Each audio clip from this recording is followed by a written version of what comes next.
আসসালামু আলাইকুম প্রিয় শিক্ষার্থীবৃন্দরা, আজ আমরা শিখব কিভাবে দশমিক সংখ্যা থেকে হেক্সাডেসিমাল সংখ্যায় রূপান্তর করতে হয়। তাহলে এখানে ধরো একটা সংখ্যা দেওয়া আছে, দশমিক সংখ্যা 125.75। তাহলে দশমিকে আছে, তাহলে আমরা কি হেক্সা সংখ্যায় রূপান্তর করব? তাহলে আমাদের পয়েন্টের আগে আছে 125।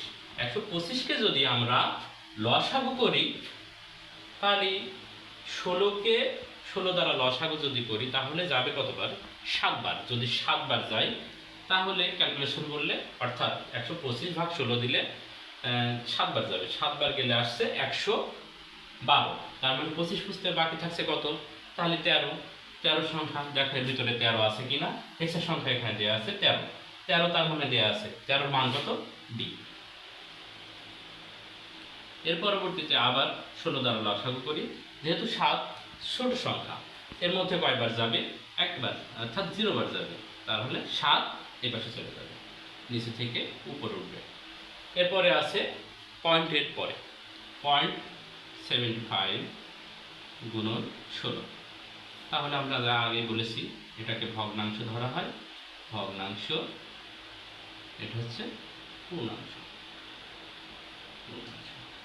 তাহলে 0.75কে 16 দ্বারা গুণ করলে আসবে না একবারে 12। তার মানে কি 12 যদি একটা পূর্ণ সংখ্যা হয়, 12 পরে যদি কোনো মান না আসে তাহলে 12.00। এর মধ্যে কি 12 সংখ্যা আছে? অবশ্যই আছে। তার মানে 12 মান কত? সি। আমরা লিখতে পারি সি। তার মানে 12 পর 00 তো আর কোনো মান নেই, এরপরে আর গসাগু করার কোনো প্রয়োজন নাই। অতএব তাহলে আমরা দেখি আছে 125.75। এটা কিছু আসে দশমিকে। তাহলে প্রথমে আমরা সংখ্যা পেয়েছি কত? 7। তারপরে ডি, অর্থাৎ 10-এর পরবর্তী যে মানগুলো আছে, অর্থাৎ 10-এ 11-ই বি, 12-ই সি, 13-ই ডি, 14-ই, 15-ই এফ।